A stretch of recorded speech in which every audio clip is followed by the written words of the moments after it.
Assalamu alaikum everyone, Assalamu alaikum. Inshallah we'll be starting the Urdu Majlis as soon as we can.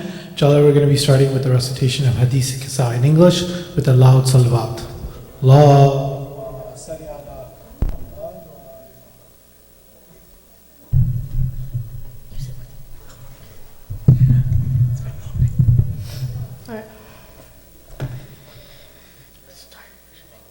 Bismillahir Rahmanir Rahim.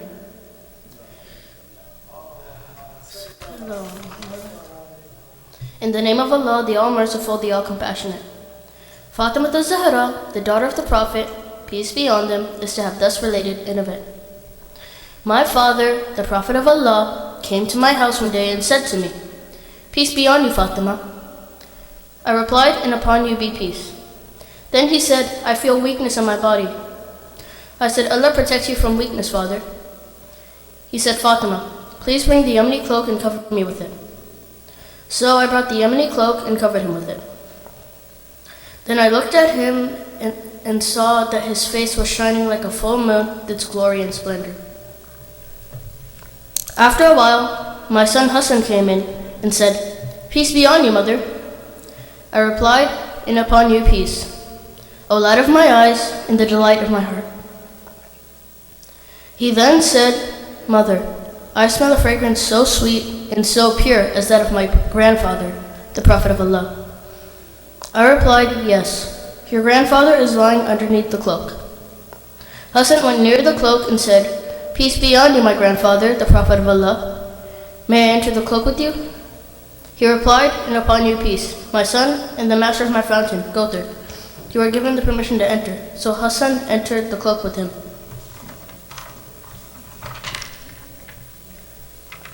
After a while, my son Hussein came in and said, "Peace be on you, mother."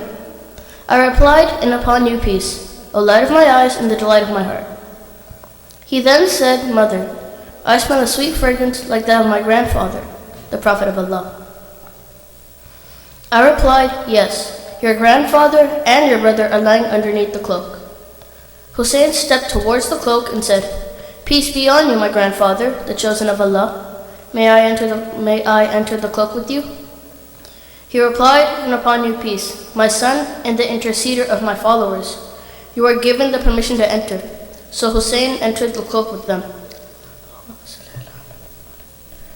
After a while, Abul Hassan Ali bin Abi Talib came in and said, "Peace be on you, O daughter of the Prophet of Allah."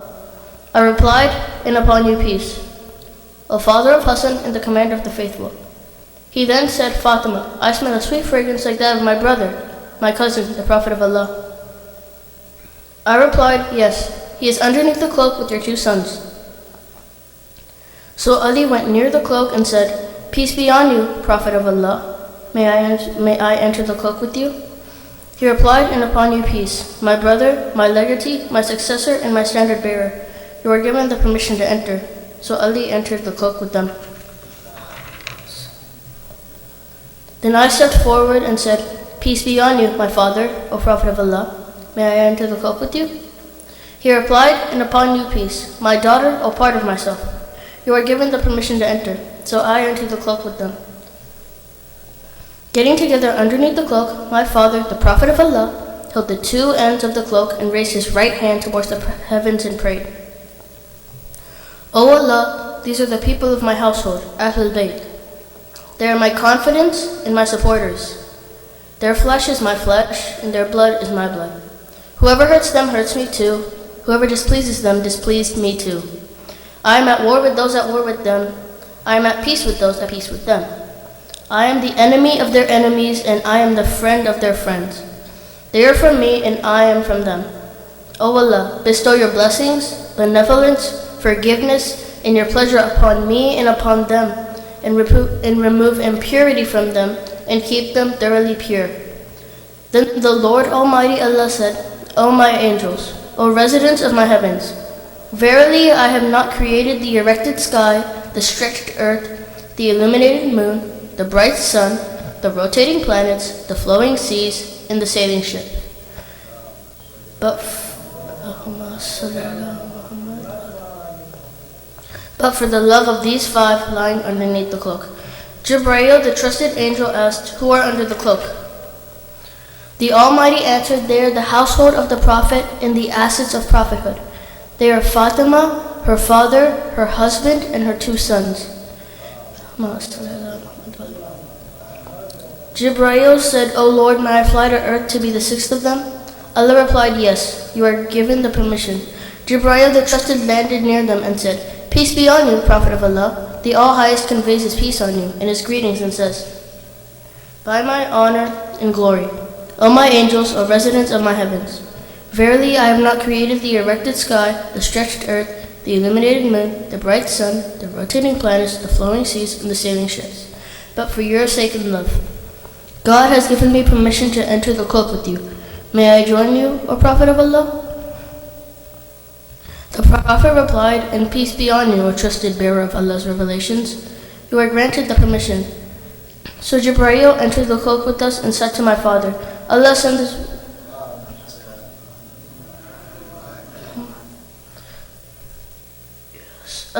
his revelations to you. Verily Allah's desire is to remove blemish from you, O people of household Ahlul Bayt, and purify you with the perfect purification. Then Ali said to my father, O Prophet of Allah, tell me, what significance has Allah given for getting together underneath the cloak? The Prophet replied, By him who rightfully appointed me a prophet and chose me a messenger for the salvation of the mankind. Whenever and wherever an assembly of our followers and friends mention this event, Allah will bestow on them His blessings and mercy. Angels will encircle them, asking Allah the remission of their sins until the assembly disperse. So Ali said, Verily by the Lord of Kaaba, we and our followers are the winners. Then my father replied, By him who rightfully appointed me a prophet and chose me a messenger for the salvation of the mankind. Whenever and wherever an assembly of our followers and friends mention this event, there shall remain none grieved, but Allah will remove his grief. There shall remain none distressed, but Allah will dispel his distress. There shall remain none wish seeker, but Allah will grant his wish.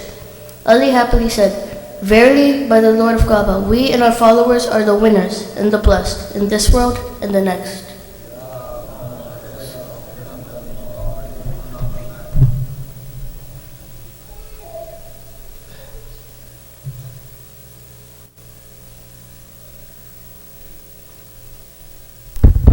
Thank you so much for that wonderful rendition. Just as a couple of program notes as Milana's walking in soon, this is the last Sunday or the last weekend English Majalis. So on behalf of the board, behalf of all the organization, I would like to thank everyone who is listening either in person or online for all the cooperation that has happened throughout this Ayam Azza. It's been amazing how everyone has kind of pulled together. And I also want to thank all the reciters for their Hadith Kisa, Salams, and Nohas as well. It's really helped make the Majlis atmosphere complete. One last English Majlis that we have is next Wednesday. It's going to be Wednesday after Namaz-e-Maghribain, and that is going to be from Sayyid Jafar Rizvi. So without further ado, I would like everyone to stand up and get as close as you can to the minbar as we begin the Majlis. Thank you. Allahumma salli ala Muhammad wa ali Muhammad. Yeah.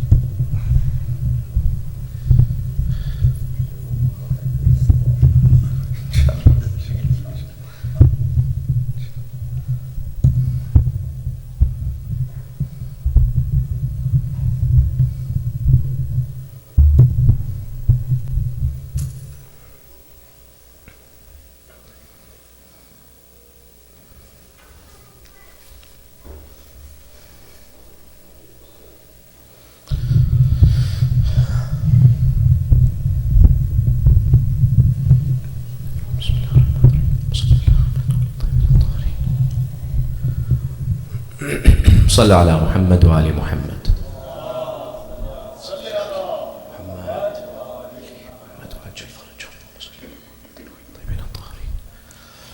بسم الله الرحمن الرحيم. صلى الله عليك يا رسول الله.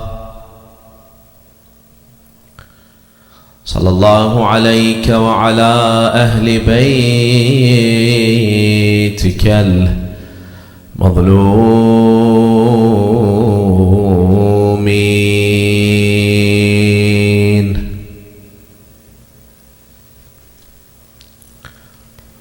صلى الله عليك يا مولاي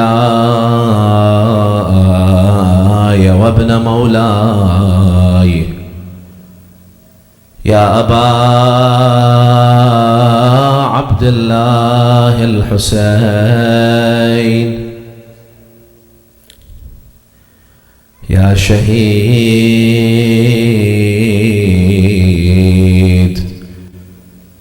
يا مظلوم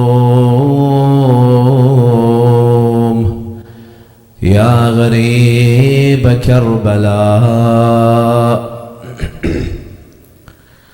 يا ليتنا كنا معكم سادتي فنفوز فوزا عظيما. May Allah Azza wa Jal grant us His ziyarah in this life and His shafa'ah in the hereafter. Illuminate your hearts and your majalis with a loud salawat for Muhammad and Al Muhammad.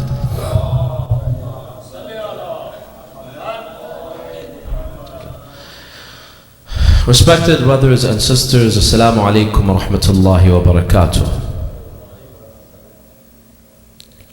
We mentioned last night and the previous nights that Rasulullah was sent as a mercy to humanity, and for his ummah, for his followers, Rasulullah sallallahu alayhi wa sallam brought an extra exclusive level of rahmah, of compassion, of mercy. And we said that Rasulullah sallallahu alayhi wa sallam will show his ummah that mercy, that highest level of mercy, such that the Prophet will be envied and everyone will wish that they were from the ummah of Rasulullah. He will show that on the day of judgment. As the day of judgment, brothers and sisters, is a very difficult day. But it's a day that Rasulullah will show his shafa'ah. He will give his shafa'ah to many people.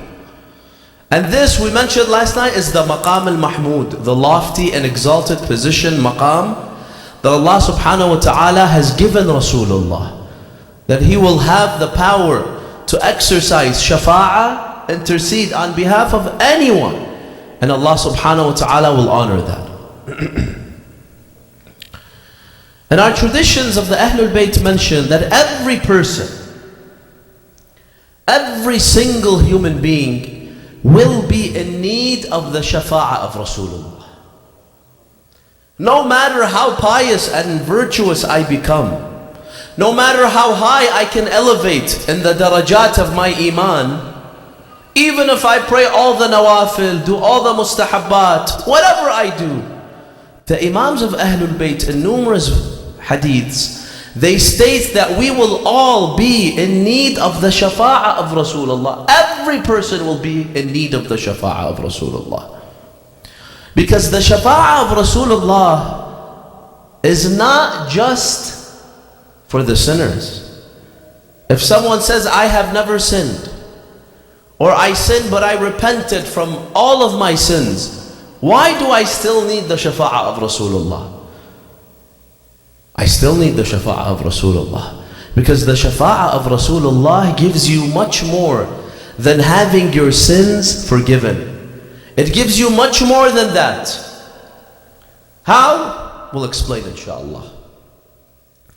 You see, brothers and sisters, the day of judgment, when you read the Holy Quran, Allah Azza wa Jal talks about the day of judgment in numerous verses.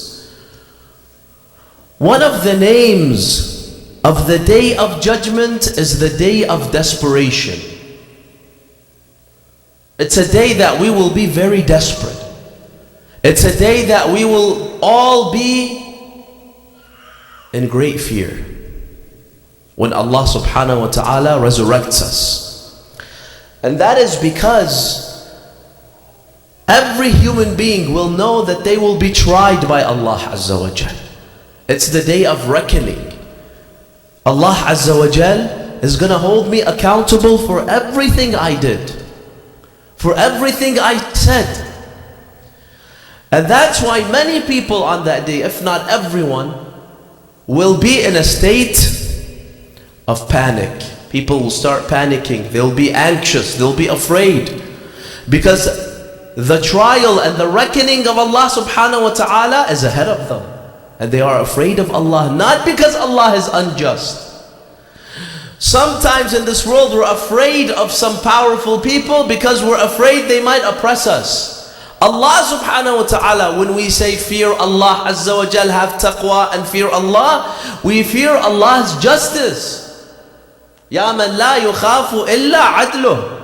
We do not fear that Allah will mistreat us. We do not fear that Allah will oppress us. Astaghfirullah. Allah subhanahu wa ta'ala is just. What do we fear? We fear the jaza of our own actions.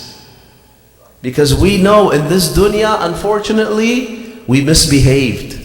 We know in this dunya, sometimes we infringe on the rights of others. We do dhulm towards others.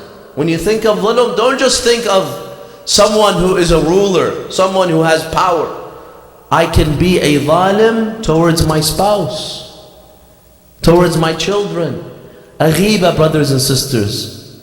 A small act that we see, ghiba, looks so innocent. When we backbite, when we mention someone in a negative way behind their back, or we expose the secrets of people in the community. This, Allah subhanahu wa ta'ala will consider me as a zalim. Because I have oppressed the person that I have backbit. And on the day of judgment, Allah subhanahu wa ta'ala will resurrect me with the zalimeen. So because, brothers and sisters, in this dunya we misbehave, because we oppress others, sometimes our tongues, we cannot control our tongues. Allah Azza wa Jal will hold me accountable for every word that I tell others. If that word hurts someone's feelings, if that word is harsh, I make fun of someone, I make someone feel bad, Allah subhanahu wa ta'ala will hold me accountable even for that. فَمَن يَعْمَلْ مِثْقَالَ ذَرَّةٍ خَيْرًا يَرَهُ شَرًّا يَرَهُ. The Quran says if your deed is even as small as a particle, you will see it. And Allah subhanahu wa ta'ala will hold you accountable. So when we are afraid of the day of judgment and of Allah subhanahu wa ta'ala, it's because we are afraid of our own a'mal. We know what we did, and we know Allah subhanahu wa ta'ala is just. We can't get away with it.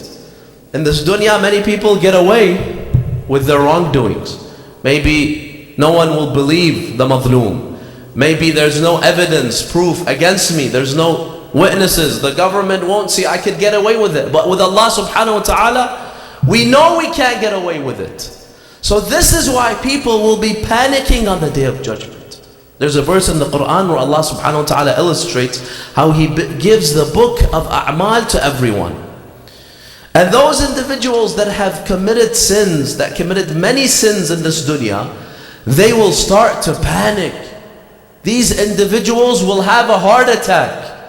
وَوُضِعَ الْكِتَابِ. Allah says the kitab, the book of a'mal that we have, that everything is written. Can you imagine? مَا يَلْفِظُ مِنْ قَوْلٍ. The Quran says every word you say, it's all going to be written. All going to be written. إِلَّا لَدَيْهِ رَقِيبٌ عَتِيدٌ. There are angels that are writing it. And on the day of judgment, Allah will show you all of that. وَوُضِعَ الْكِتَابَ فَتَرَى الْمُجْرِمِينَ مُشْفِقِينَ مِمَّا فِيهِ.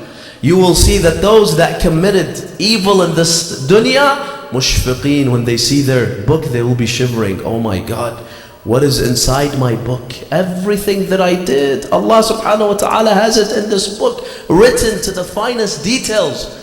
فَتَرَى الْمُجْرِمِينَ مُشْفِقِينَ مِمَّا فِيهِ وَيَقُولُونَ يَا وَيْلَتَنَا. They'll say, woe unto me, I'm damned. Woe unto me, ya waylatana, ma li hadha al-kitab. What type of book is this? La yughadiru saghiratan wala kabiratan illa ahsaha. Every deed, small or large, will be found in that book. وَوَجَدُوا مَا عَمِلُوا حَاضِرًا. Allah subhanahu wa ta'ala does not forget, but we forget. So because we know Allah subhanahu wa ta'ala is just, and because we, unfortunately, in this dunya, we're unjust many times with our friends, with our brothers and sisters in the community, with my wife, with my husband, with my children, with my parents. Sometimes we take money from a brother or sister in the community, we never give it back, and we think we can get away with it. We know on the day of judgment, I've been caught. Allah subhanahu wa ta'ala is going to hold me accountable. So it will be a day of desperation. You will find people panicking. Allah subhanahu wa ta'ala gives us a glimpse of the day of judgment in the Quran. He says in the first verse of Surah Al-Hajj, He says, Ya ayyuhan nas, ittaqu rabbakum. Oh human beings, fear Allah. Fear Allah, why? Not because Allah subhanahu wa ta'ala is some mean, He is some violent God who loves to punish us. No, because Allah is just. Fear the justice of Allah. Fear your sins. Your sins are what going to get you in trouble, not Allah subhanahu wa ta'ala Himself. Ya ayyuhan nas, ittaqu rabbakum, inna zalzalata sa'ati shay'un azim. Allah subhanahu wa ta'ala says that the earthquake of the day of judgment is something very great. It's something very difficult. You know what that day will do to us, the day of judgment? Allah then says in the next verse, يَوْمَ تَرَوْنَهَا تَذْهَلُ كُلُّ مُرْضِعَةٍ عَمَّا أَرْضَعَتْ. We will be in so much fear on the day of judgment. The Quran says that you will see the mother who is breastfeeding will drop her child because of the shock. Can you believe that? She will drop, this is the Quran, she will drop her baby from the shock of the day of judgment. وَتَضَعُ كُلُّ ذَاتِ حَمْلٍ حَمْلَهَا. And you will see the pregnant mother miscarry her child because of the shock, because of the panic and the anxiety. وَتَرَى النَّاسَ سُكَارَى. And you'll see people intoxicated. They're acting as if they're drunk, intoxicated. But the Quran says, وَمَا هُمْ بِسُكَارَى. But they are not intoxicated. Then why are they acting in this way? وَلَكِنَّ عَذَابَ اللَّهِ شَدِيدٌ. The Quran says. But because the reckoning of Allah and the punishment of Allah and the accountability of Allah is serious. It's not no joke. So the day of judgment, brothers and sisters, is a day that everyone will fear. Even the people that did not commit sins. So the ones that commit sins, they will fear their sins. But what if you say, I never committed a sin? Why should I fear? Why do I need the shafa'ah of Rasulullah? Well, the reason why on that day, even the people that did not commit sins, they will be uncomfortable and they will also be anxious, is because the day of judgment, the Quran says, is 50,000 years long. في يوم كان مقداره 50,000 سنة. Imam Ali says that there are 50 stations on the day of judgment. For each station, 1,000 years. So let's say you never committed any sin. Allah subhanahu wa ta'ala is going to have to try you, and then you're proven to be innocent. Right? How long will my trial take? Because Allah many times, He will ask you, why did you do this? Why did you eat this? Why did you buy this? Why did you do that? Why didn't you do this? Why didn't you do that? And even if you make it out safely, after 3,000 years, 4,000 years, that's a terrible, terrible long time. So just the wait on the day of judgment, brothers and sisters, in itself, many of us will consider as torture, even though Allah is not torturing us.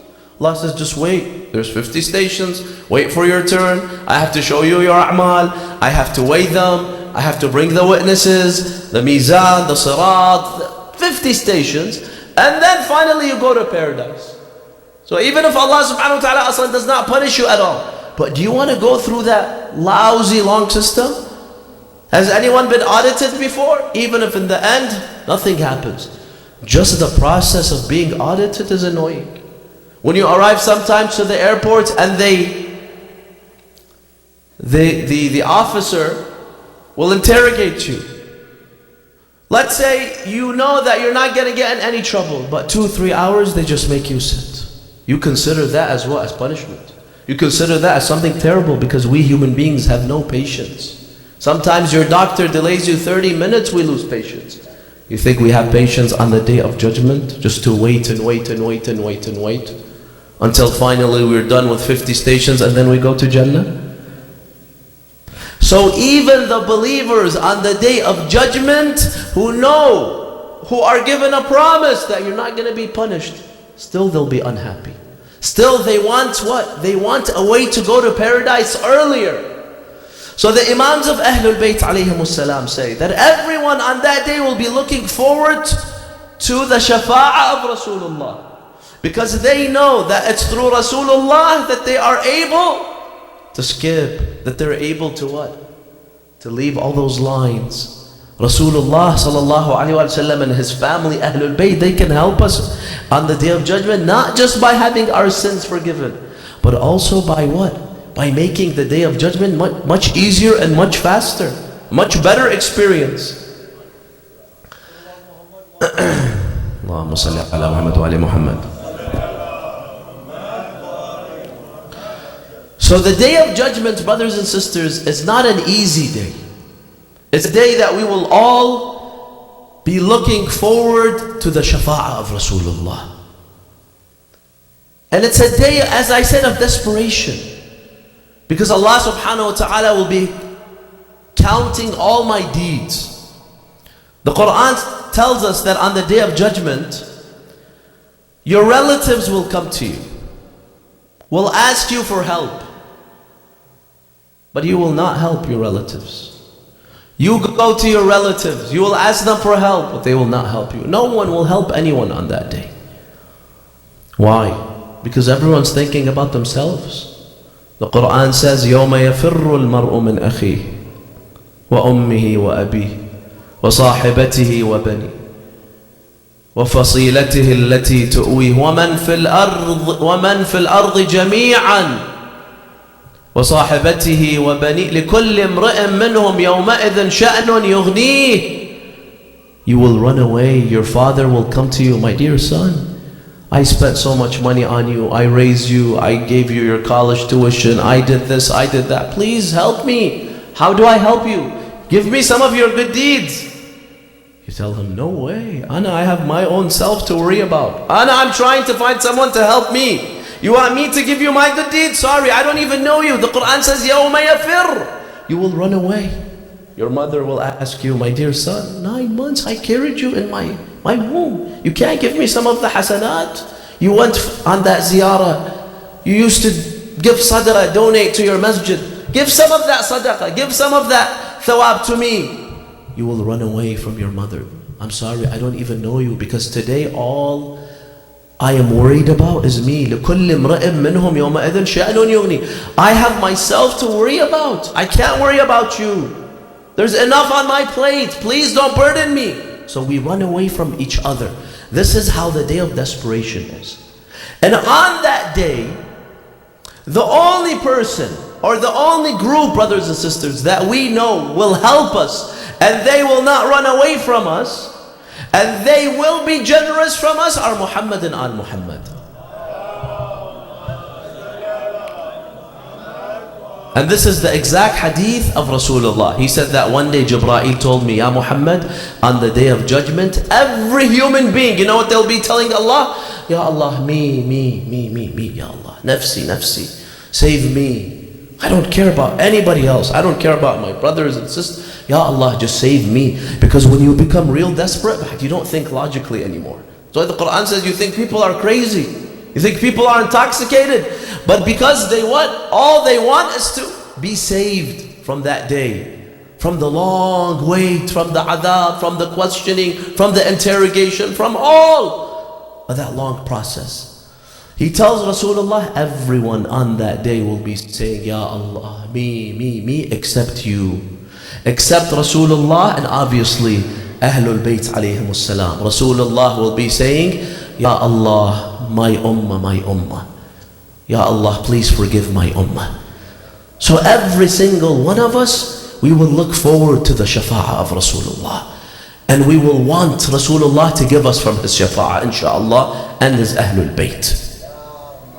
Salli ala Muhammad wa ali Muhammad. One of the most beautiful and easiest ways, brothers and sisters, for us to receive the shafa'ah of Rasulullah as he has promised, numerous hadiths, is by visiting the graves of Ahlul Bayt.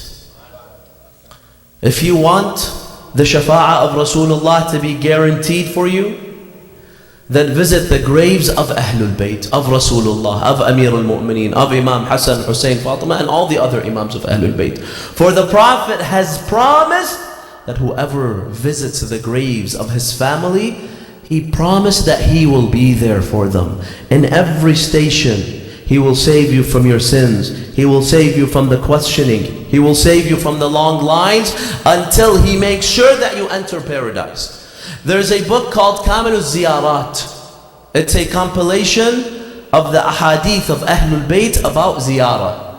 Any hadith that the Ahlul Bayt mentioned about ziyarah of Rasulullah, of Ahlul Bayt, and specifically of Imam al-Hussein alayhi salam, because this is where you have the most amount of hadith regarding ziyarah. Kamil al-Ziyarat, this was compiled 1,000 years ago. And most of the hadiths in this book are deemed as authentic, sahih. There's a hadith, very beautiful hadith in this book, narrated by Imam Ali. Allahumma salli ala Muhammad wa ali Muhammad. Imam Ali says that one day, Ayman, the wife, Salama, the wife of Rasulullah, she gifted me and Fatima, she gifted us some dates and milk. Imam Ali says the next day, Rasulullah came to visit us. He came to visit the house of Imam Ali and Fatima and Imam Hassan and Hussein with children. Imam Ali says we brought those dates and the milk and we gave it to Rasulullah. Rasulullah had a bite, he took some, he drank some of the milk, and then he said, I want to pray. Rasulullah went to a corner. He began praying. When he reached his sujood, the Imam said, we noticed Rasulullah in his sujood started to cry and cry and cry. And then he finished the salah. He said, we wanted to ask him, what happened? Why are you crying all of a sudden? But none of us asked him. You know, we were taken by the hayba, by the aura of Rasulullah. So none of us asked him. He came, he sat down. He says, my son, Imam al-Hussein, was a young boy, maybe 4 years old, 5 years old. He came and he sat on the lap of Rasulullah. You know, this was the favorite place for Imam Hussein to sit. And that's why Sayyidah Zainab, Bibi Zainab, on the day of Ashura, it was so difficult for her to see Imam Hussein. Because she was always used to Imam Hussein sitting on the lap. Sitting on the lap, on the back of Rasulullah. So she used to look on the day of Ashura, she says, Yawmun ala sadr al-Mustafa. She said, one day he is sitting on the lap of Rasulullah, on the chest of Rasulullah, on the back, and now Shimr is sitting on his chest. So it was very difficult for Sayyidah Zainab alayhi salam to see that. So anyway, Imam Hussein sat and he said, Ya Abba. And how beautiful. Imam Hussein used to call Rasulullah father. That's how close he was to Rasulullah. He used to call him my dear father. And Rasulullah used to call Imam Hassan and Hussein my dear sons. That's how close the relationship was. He says, Ya Abba, why did you cry? You went to the corner, you were praying, all of a sudden you started crying. What happened? Did someone bother you? He told him, my dear son Hussein, in my salah, in my sujood, Jibreel came down. He came down and he started to tell me that your family members, you see all these family members, all of them, they will all be killed. Every single one of them. Ali will be killed. Fatima will be killed. Hassan will be killed. Hussein will be killed. And they will be, their graves will be dispersed in different places. Imam Ali in Najaf, Fatima al-Zahra, Imam Hassan in Medina, Imam Hussein in Karbala. So he says, when Jibreel informed me of that, I started to cry. I cried for you, for my family, because of what will happen to you after me. Imam Ali says, Imam Hussein's a young boy. He asked him, my dear father, Ya Rasulullah, those individuals from our followers, from our Shia, like you mu'mineen and mu'minat here today, if they come and they visit our graves, they visit your grave, they visit my grave, they visit my father, my mother's grave, my brother's grave, what will you do for them, Ya Rasulullah? Because you, Ya Rasulullah, Allah subhanahu wa ta'ala has given you the power to ask Allah anything and He'll give you anything. وَلَسَوْفَ يُعْطِيكَ رَبُّكَ فَتَرْضَى, as we said. So what will you do for those that will come and visit our graves? Rasulullah said, Ya Hussein, my dear son Hussein, whoever visits my grave, your grave, Imam Ali, Imam Hassan, Fatima's grave, I have asked Allah subhanahu wa ta'ala to give me this, and Allah Azza wa Jal has honored it. I will come to them on the day of judgment when they are desperate, when they are in need, and I will help them. I will make sure that their sins are forgiven and they are spared the musa'ala, the interrogation, and I myself will make sure that they enter the gates of paradise. This is how I will repay anyone who visits the graves of my family.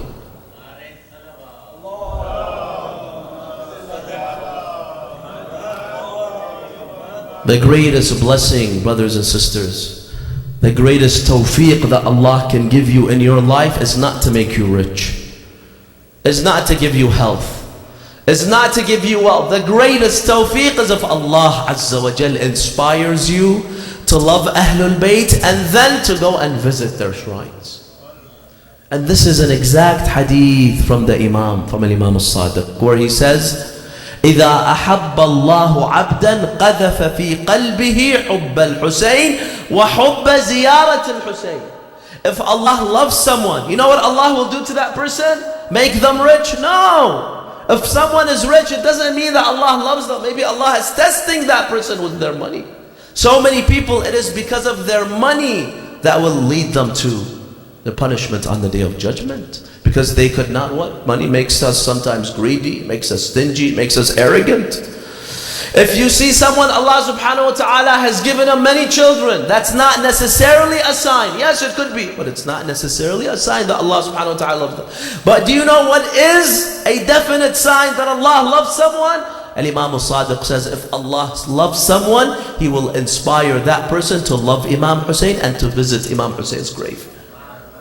When you have seen that Allah has given you the tawfiq to go to Karbala and to visit the shrine of Imam Hussein, say Alhamdulillah, Ya Allah, you picked me.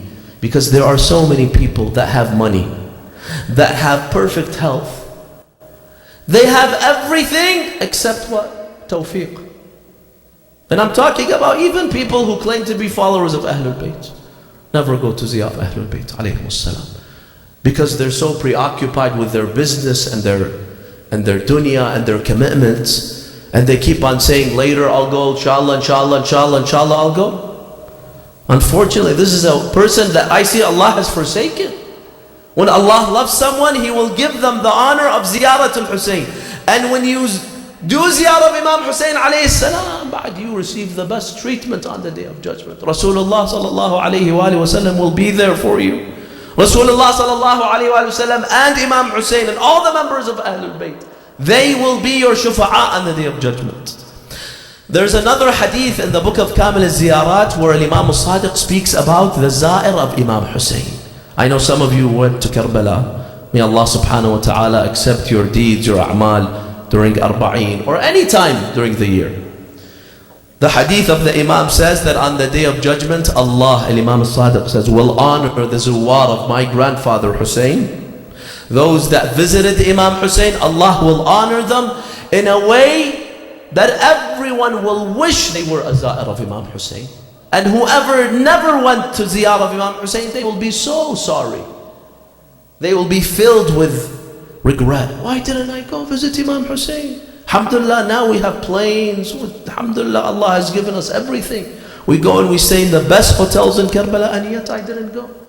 1,000 years ago, some of the followers of Ahlul Bayt, they used to go on their horses and camels for an entire month, and it was dangerous and it was a desert. Sometimes they were arrested by the authorities. They would sever their hands because they would visit Imam Hussein alayhi salam.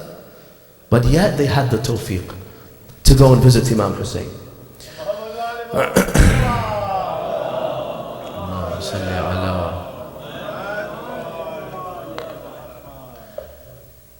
So the Imam says, Allah subhanahu wa ta'ala on the day of judgment will give Zuwar al-Hussein a royal treatment. How? He says when everyone is waiting in those long lines to be tried by Allah Azza wa Jal. To be tried, and Allah wants to go page after page and ask you about every amal and every deed. All of a sudden, an angel will cry out, will call out, Ayna Zuwar Qabr al-Hussein. All those that visited the grave of Hussein, raise your hands. And you can't lie on that day, brothers and sisters, because Allah Azza wa Jal is the judge.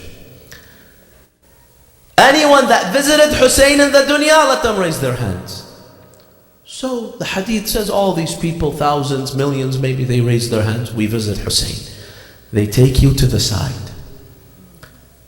You were expecting a couple of thousand years of interrogation and stations. You know, there's many stations on the day of judgment until finally, inshallah, you make it to paradise. So when you go to the side, the angels will ask you this question. Why did you visit the grave of Hussein? Why did you go to Karbala? What was your intention, your motive? The Imam says, you will reply by saying, these Zuwar will reply by saying, we went to Karbala, we visited the shrine of Imam Hussein because of our love for his grandfather Rasulullah, to honor his grandfather. When you go visit the qabr of Imam Hussein, you're honoring his grandfather Rasulullah. We went to Karbala to honor his father Amir al-Mu'mineen. Because of our love of Amir al-Mu'mineen, we visit Imam Hussein. Because we loved Fatima al-Zahra and we wanted to honor Fatima al-Zahra, we said, let's go visit her son. There's nothing that makes Fatima happier than to visit her son Hussein in Karbala. And we visited Hussein. They say this in the end. The hadith says we visited Hussein because our heart broke for Abu Abdullah. We loved him so much, and the masa'ib of Hussein broke our heart. Imam Hussein suffered so much, he sacrificed so much on Ashura. So we went to Karbala to pay our tribute to this great man, to this hero, to this legend that had to bear so much difficulties and so much masa'ib and suffering, but yet he was so resilient and so strong and patient. So because out of compassion and love and our hearts were so broken for him, we visited Abu Abdullah al-Hussein. The angels will say, you visited Hussein because of these Ahlul Bayt? Yes. They will tell you, do you see over there? Do you see that a standard? You will look and you'll say, yes, I see the standard. They'll tell you, this is the standard of Rasulullah.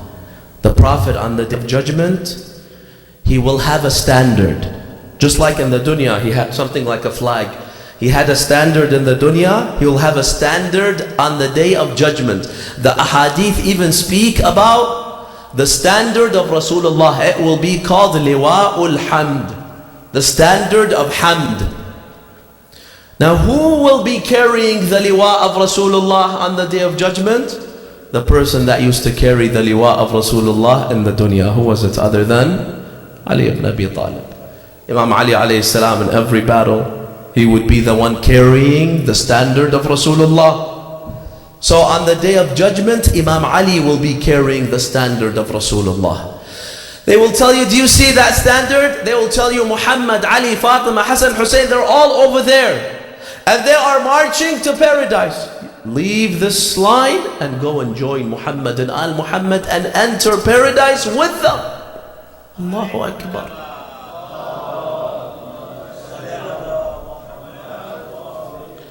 Not only you will enter paradise, but this hadith says enter paradise with them, follow them. Wherever they go, you go. Because in the dunya you went to their graves, you love them. Now you will spend your time with Ahlul Bayt. Now you follow Ahlul Bayt. Brothers and sisters, whoever you love in this dunya, whoever you are devoted to, whoever you admire in this dunya, on the day of judgment, Allah says, follow them. Be careful, brothers and sisters, if my admiration in my life is an athlete.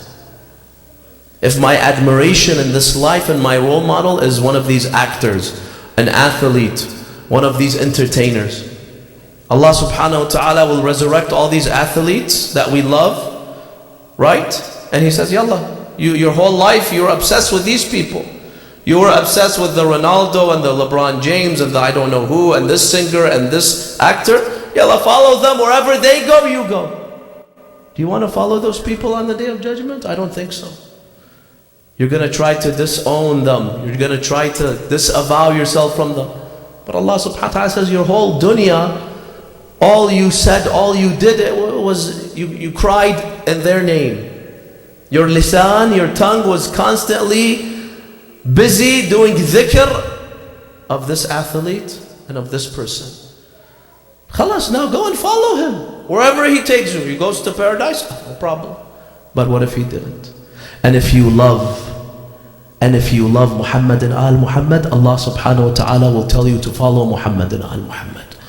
So the akhirah, brothers and sisters, is a reflection of your own a'mal in this dunya, of your lifestyle in the dunya.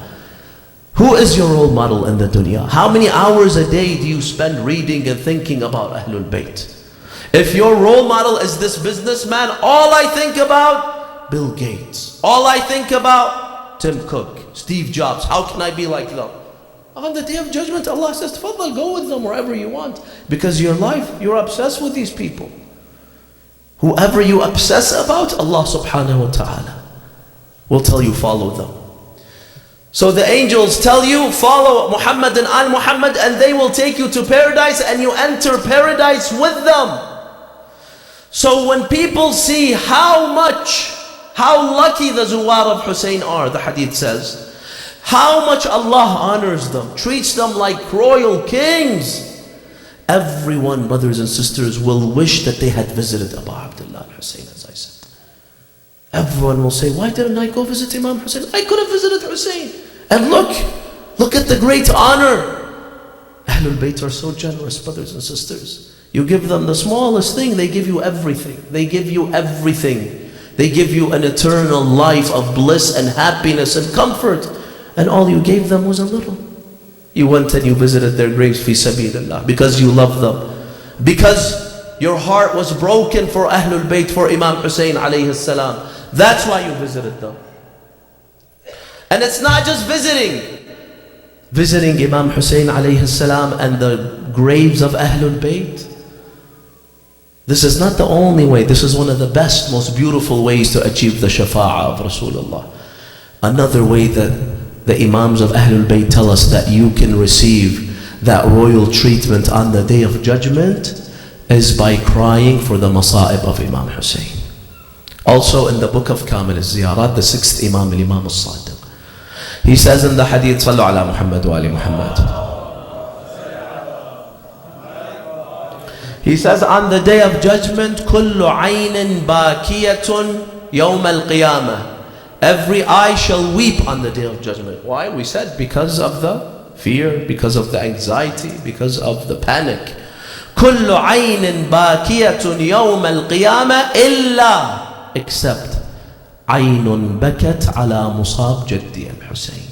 The eye that in this dunya weeps for the masa'ib of Imam Hussein, that eye on the day of judgment, the Imam said, it will not cry. It will be in peace. It will be a joyful eye.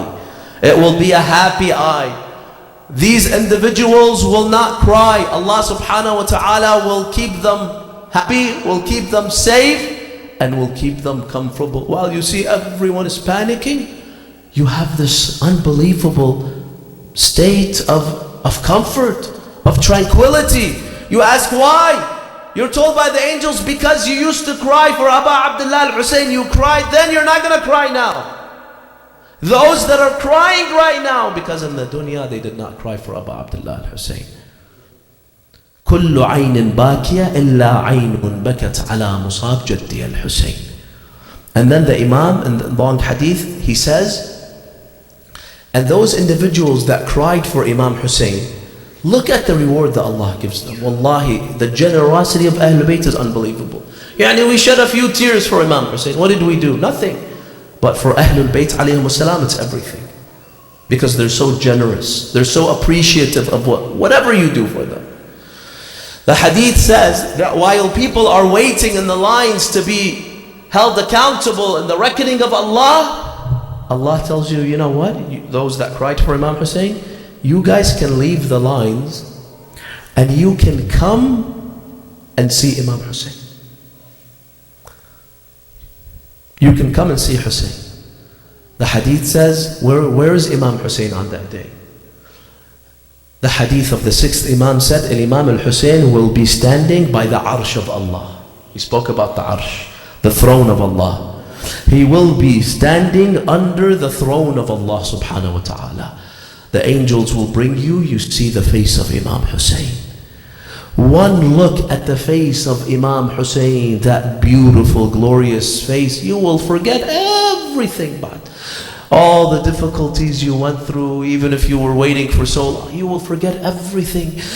The hadith says you will be given an opportunity to speak with Imam Hussein. You will start to conversate with Imam Hussein.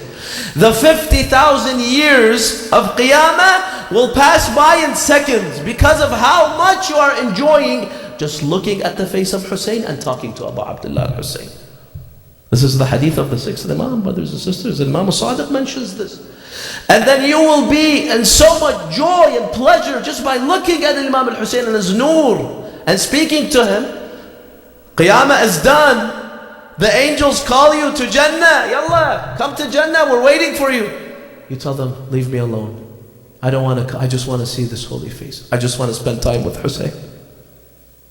You will find something more interesting than paradise. And that is just to spend some time with Imam Hussein. And then the hadith says even the Hur al-Ain that Allah has reserved for you, they will start calling you out from paradise. Come on, we're waiting for you. And you tell them, leave me alone. I'm busy with my Mawla, Abu Abdullah al-Hussein. Allahu Akbar. What beautiful treatment Allah subhanahu wa ta'ala gives to those that honor Imam Hussein. Even in the smallest way. Even in the smallest way. And Imam al-Rida tells his companion, it's a famous hadith, every Muharram we hear it. He tells his companion, Ya ibn Shabib, in kunta bakiyan li shay, fabki jaddi al-Husayn. If you cry for anything, cry for Hussein, until he said, Ya ibn Shabib, إذا إن بكيت على جدي الحسين حتى صارت دموعك على خديك غفر الله كل ذنوبك. That if you shed a few tears for my grandfather Hussein, Allah will forgive all your sins. Every sin Allah subhanahu wa ta'ala will forgive because I shed those tears for Abu Abdullah al-Hussein. And Imam al-Hussein is so generous. Ahlul Bayt alayhimu salam are so generous, brothers and sisters. And there are some ahadith that show us that there are some easy ways for you to even be considered a za'ir of Imam Hussein, a za'ir of Ahlul Bayt alayhimu salam, even if you can't go to Karbala and to their ziyaras, to their graves. Because some people, they can't. They can't go to Karbala, they can't go to Najaf and Mashhad and Samarra and Kadhimain and Medina.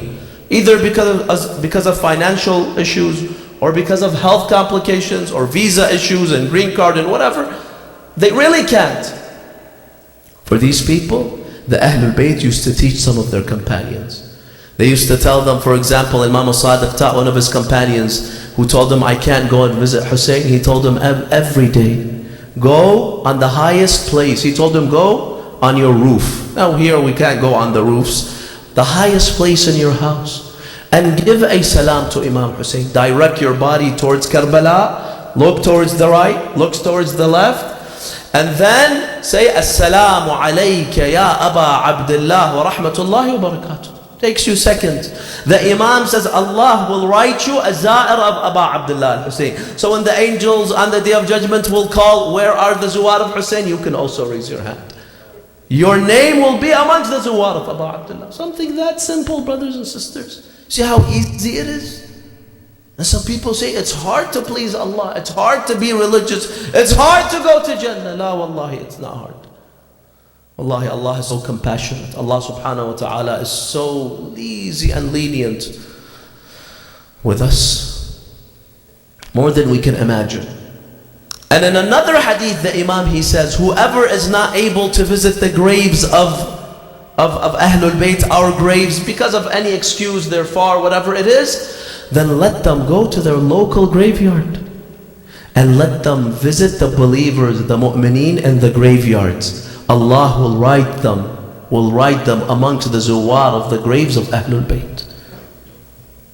There's, I'm sure, a graveyard here, cemetery, maybe more than one cemetery here. Go, brothers and sisters, from time to time. Visit your brothers and sisters of this community that have passed away. Recite Surah Al-Fatiha for them, remember them. When you go to the graveyard, you are reminded of death, of akhirah. It's an excellent lesson for you. And at the same time, Allah subhanahu wa ta'ala writes, go with the intention that, Ya Allah, I'm visiting these lovers of Ahlul Bayt alayhimus salatu wassalam, so that you write me amongst the zuwar of Ahlul Bayt. Allah subhanahu wa ta'ala will write you among the zuwar of Ahlul Bayt. Salawatullahi alayhi. Allahumma salli ala Muhammad wa ali Muhammad. So on the day of judgment, the shafa'ah of Rasulullah will be something that everyone looks for. The shafa'ah of Amirul Mu'mineen, of Imam Hassan, Imam Hussein alayhi salam, is something that every single one of us will look for. And there are simple things, as we said, that you can do, and Rasulullah and Ahlul Bayt will be there for you. Rasulullah and Ahlul Bayt alayhimus salam, they will help us on that day. And they will make sure that we are saved from the difficulties of Yawm al-Qiyamah, of the day of judgment. So we ask Allah subhanahu wa ta'ala to give us that tawfiq, that we are able to visit the graves of Ahlul Bayt. We are able to visit the shrine of Aba Abdullah al-Hussein. And we ask Allah subhanahu wa ta'ala to please give us the honor of being from the zuwar of Imam Hussein and receiving the shafa'ah of his grandfather Rasulullah and all the members of Ahlul Bayt alayhimus salam. So as I said in the hadith, the Imam says that when the zuwar of Imam Hussein are called, the angels will ask, why did you visit Hussein? We will say, because of our love for Rasulullah, Amir al-Mu'mineen, Fatima, Imam Hassan, and because our hearts broke for the masa'ib of Hussein.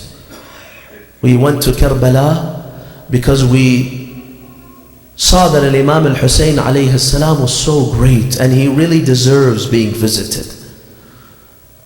Out of love and compassion for this great man. That's why we went and visited the shrine of Aba Abdullah al-Hussein. Meaning it's not just for the thawab. Even if there was no thawab, I would still go and visit Aba Abdullah. I would still go and visit the shrine of such a great hero. All the heroic acts that we see from Ahlul Bayt alayhimus salam. The acts of generosity, the acts of altruism, of kindness, of forgiveness, all of Islam and its virtues, brothers and sisters, was all displayed on the day of Ashura. It was all displayed through Imam al-Hussein, Abu al-Fadl al-Abbas, the companions of Imam al-Hussein alayhi salam. So even if there was no thawab for visiting Hussein, I would still go visit. This is basically what these zawar will say on the day of judgment. And how beautifully a poet captures this meaning, where he says about visiting Imam Hussein and about Imam Hussein himself, the masa'ib of Aba Abdullah al-Hussein. He says, تَبْكِيكَ عَيْنِي لَا لِأَجْلِ مَثُوبَةٍ لَكِنَّمَا عَيْنِي لَأَجْلِكَ بَاكِيَةٍ. Aba Abdullah, when I cry for you, it's not just opportunistic crying because I will be forgiven and I will be given Jannah and I will be given this and that. He says, when I cry for you from the bottom of my heart. Because my heart is crushed for you, because I really love you, Ya Aba Abdullah. تبكيك عيني لا لأجل مثوبة لكنما عيني لأجلك باكية.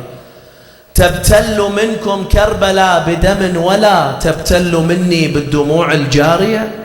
Aba Abdullah, you and your family members, the ground, the earth of Karbala was entrenched with your blood.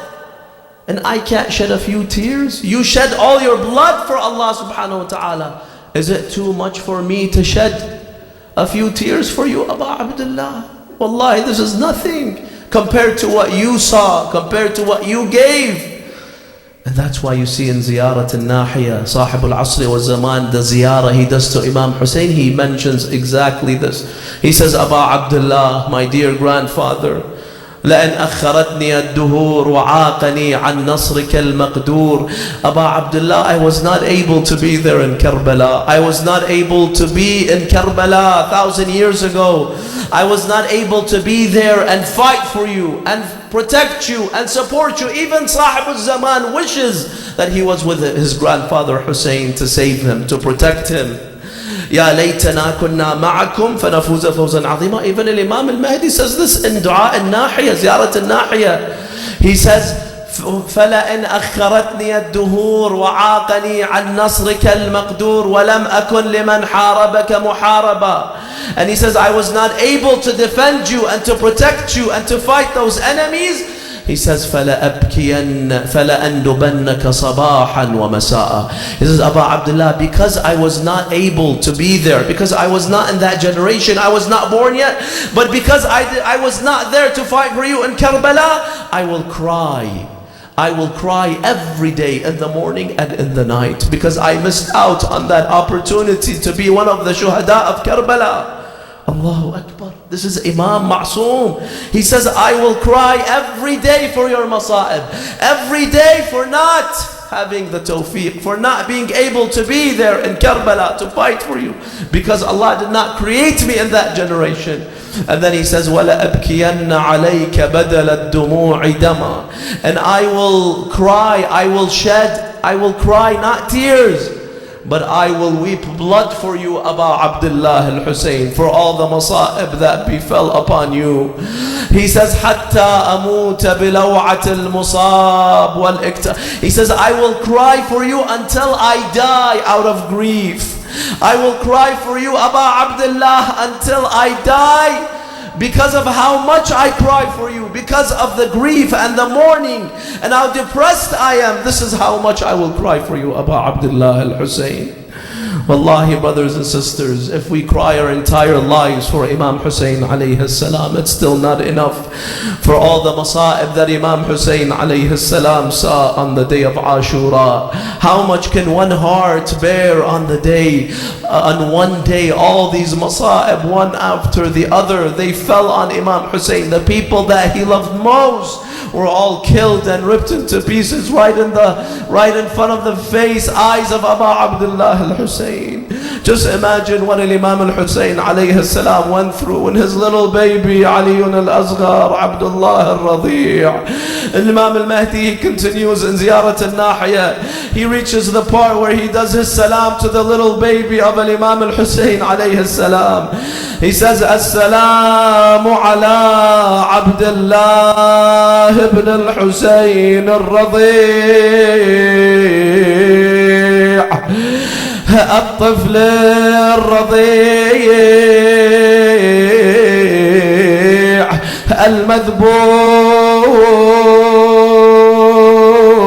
المذبوح الصريح المذبوح في حجر أبي. Peace be upon you, O young son of Aba Abdullah, who was slaughtered in the hands of his father, Aba Abdullah. Imam Hussein alayhi salam took his little baby to the enemy. He told them, Ya Qawm, Wallahi, this is the only soldier I have left, this little baby. You have killed all my men, you have killed all my sons. Do you not see how he is dying of thirst? Look at him, his mother has no more milk to give him. Do Do you not see that he's gonna die anyway? At least give him some water, show him some mercy before he dies of thirst. If you're afraid that I will take the water, then you take my baby and you feed him the water. Aywa Husayna, aywa Sayyida. The Imam was waiting for the water. All of a sudden he saw a three-headed arrow piercing the neck of his baby. That severed the neck of this little baby in the hands of his father. Aywa Husayna, aywa Madluma. They say that when Al-Mukhtar, he arrested this mal'oon, this enemy of Allah, Harmala, he asked him, before he killed him, he asked him, did you not have any compassion, any mercy? All of the crimes that you committed on the day of Ashura. He said, yes, you know what, there was 1 second where my heart was crushed, that even Harmala, that ruthless man, he says, my heart was broken. Mukhtar asked him when. He said, when I threw that three-headed arrow and it pierced the neck of the little baby. He said, I saw the baby started to flap his hands like a chicken that is like a bird that is being killed. Aywa Husayna. He says, when I see him do that, even me, I almost cried for that little baby. If the enemy almost cried for Imam Hussein, what did Imam al-Hussein's heart go through, mu'mineen and mu'minat? The Imam threw the blood of the little baby towards the sky. He said, هَوَّنَ مَا نَزَلَ بِي أَنَّهُ بِعَيْنِ اللَّهِ. What gives me peace and consolation is Allah is watching this dhulum. They are killing this innocent baby. He has not committed any crime, yet they are killing him in the hands of his father. Al-Imam al-Hussein alayhi salam heard a call from the heavens saying, Ya Hussein, let go of him, for he has someone to nurse him in the Jannah. He has someone to take care of him in the paradise. Aywa Husayna, aywa Madluma, aywa Sayyida. Inna lillah وإنا إليه راجعون وسيعلم الذين ظلموا آل محمد أي منقلب ينقلبون والعاقبة للمتقين. Brothers and sisters, this is the last majlis of our series of 3 nights. May Allah subhanahu wa ta'ala accept all our a'mal. May Allah accept the a'mal of all the individuals that made this majlis possible, all the volunteers, all those that came every day and they helped and contributed in making this majlis possible. Inshallah, Ahlul Bayt alayhimus salatu wassalam are your shafa'a on the day of judgment. This is the last day. Let us raise our hands, brothers and sisters, and ask Allah subhanahu wa ta'ala to grant us our hajat.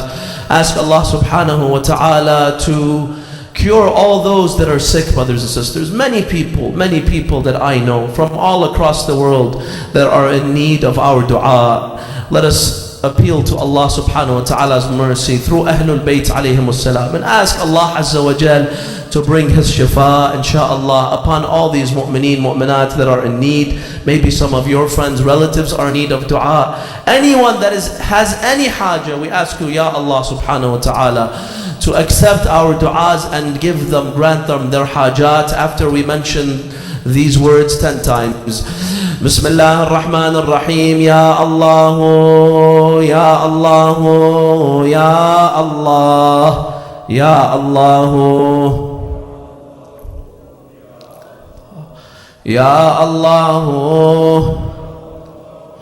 Ya Allah, Ya Allah. 5 times let's recite this verse and ask Allah subhanahu wa ta'ala to grant us our hajat and cure all the mu'mineen, mu'minat. Bismillah ar-Rahman ar-Rahim. Amman yujibu al-mudtarra idha da'ah wa yakshifu as-su'. Amman